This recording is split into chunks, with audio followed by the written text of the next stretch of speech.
5 years, that's how long it took me to even get my foot into the finance industry. And in this video, I'm going to tell you how to do it in less than a fifth of that time. 1 year.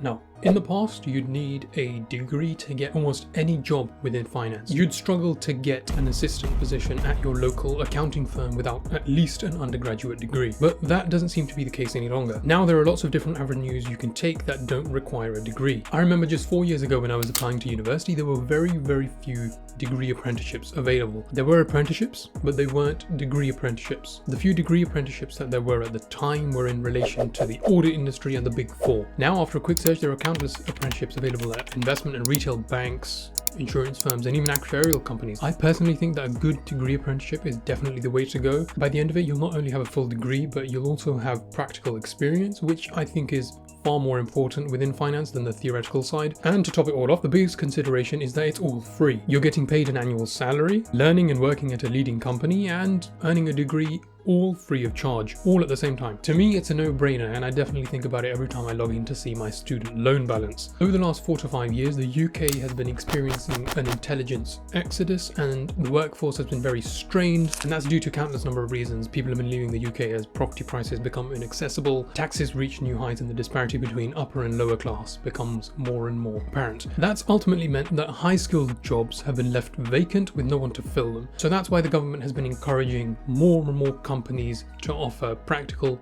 training and apprenticeships. I think for finance, experience is more important than a degree. I think that someone with 3 years of good industry experience is more likely to be considered for a role than someone who's a fresh graduate with little to no experience. The person with 3 years of experience is just a far more rounded business professional, and it'll be easier to integrate them into a fast-moving finance team as compared to someone you'll have to train from the ground up. So ultimately, you don't need a degree. The experience and overall cost effectiveness of a degree apprenticeship holds really strong value.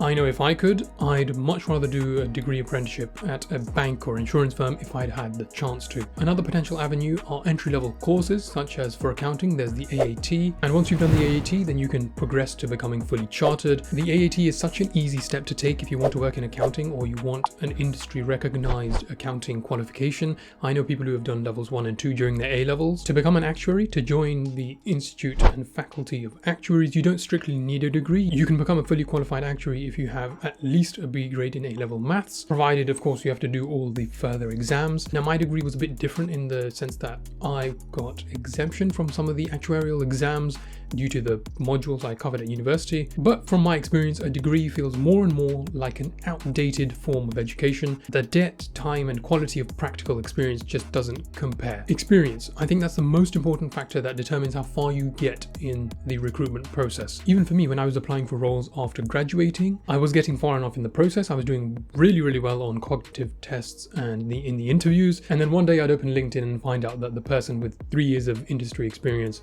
had got the role instead of me. Finance is a really diverse field, and there are different technicalities and specialities within the sector. Some sectors like accounting or insurance are perhaps seen as dry or boring, whereas roles within actuarial teams or investment banks may be seen as high-flying or exciting, but the reality is it's entirely up to you and what you make of it. You could really like working within any sector, so it's about finding out what the day-to-day is like, speaking with people who are already in the roles you want to be in, figuring out what they do, what you like about what they do, what you don't like about what they do, and just in general doing enough research to be able to make an informed decision about the company or sector you want to work in. I remember when I was doing this research, I was actively reaching out to LinkedIn professionals to find out what their day-to-day looks like, and overall that research process really helped me build a good bank of information. If you do go to university, then another way of getting the attention of industry leaders is to perhaps do a placement year or internship during your university years. You're not only figuring out what the day-to-day will be like within that role or company, but you're also gaining very valuable experience. If you've already graduated and you don't know where to specialize, then I'd recommend looking into graduate rotational roles. They'll give you the opportunity to experience all the different teams within the organization and let you further specialize in the field that you want to pursue. Now let's break down some of the different sectors within the financial industry. Accounting. Accounting primarily involves the recording, analysis, and reporting of financial transactions, and you have to ensure that a business's or individual client's financial records are accurate and compliant with any regulation. You might have heard of the Big Four, who are a group of companies comprised of the 4 accounting firms Deloitte, KPMG, PricewaterhouseCoopers, and Ernst & Young. Working within the accounting industry, you'll need to know financial statements inside and out, be able to read and analyze those statements, and in general, you'll be working with more day-to-day data. You could end up working long hours, especially during year-end tax periods. Insurance.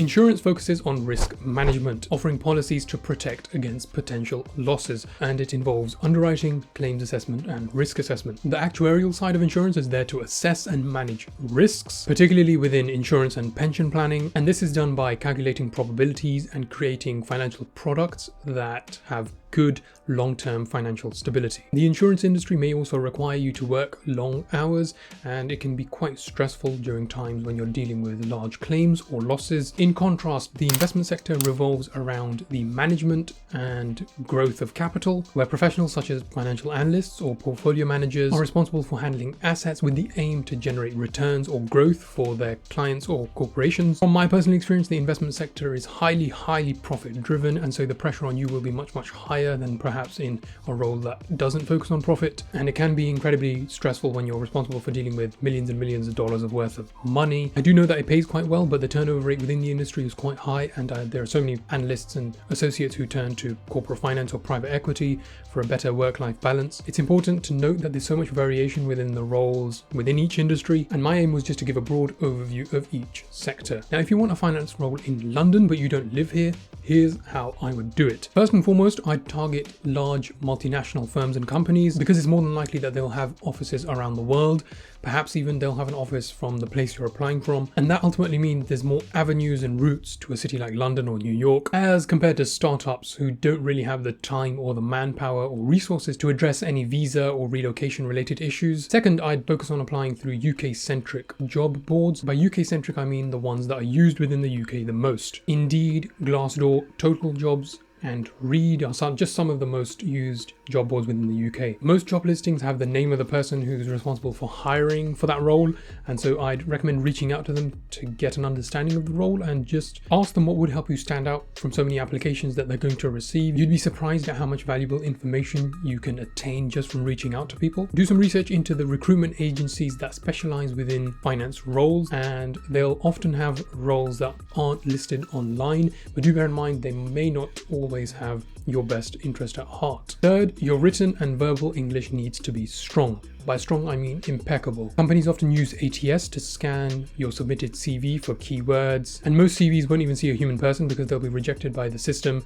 for not having enough relevant keywords. So do your research into the job and, more importantly, the keywords that they list within the job description, and use these keywords to tailor your CV. Now, if you do get past the initial stage, if your CV's been reviewed and they invite you to an interview, then the interview panel will want to know how well you can liaise with their clients or deal with other members of the team. So you need to be able to speak clearly and confidently. And the one piece of advice I could give you is to develop a head for business. Interviewers like asking questions like, tell me something interesting you read about, or something even more niche and technical. What were the economic indicators that resulted in company X taking decision Z over decision Y, and what were the implications? And to be able to answer these questions in a free-flowing conversational manner, you need to develop a head for business. By that, I mean read the Financial Times and Wall Street Journal 3 times a week. That'll give you an overview of all the current market trends and any important news that's happening within the industry. Doing that will make you much more comfortable and confident when you're conversing with the interviewers, and just in general when you're using industry jargon. If you want an in-depth video on finance interviews, my personal experience and how I navigated through them, let me know down in the comments below and I'll make a video on that. There are lots of different roles within the finance industry, and ultimately it's up to you to decide where you want to go. There are accountants who have done extremely well and really enjoy the work. They've been working for 20, 30, 40 plus years. And there are also investment bankers who were laid off 3 years into their role, and vice versa. Finance as an industry is tough to get into. There are so many people trying to break in, and there's a good reason for that, because it's a good industry to work in. From my personal experience, it's been a great industry to work in. Well, there you have it, an overview on how to break into the finance industry. If this video was useful, be sure to hit the like button down below, and I will see you guys in the next one.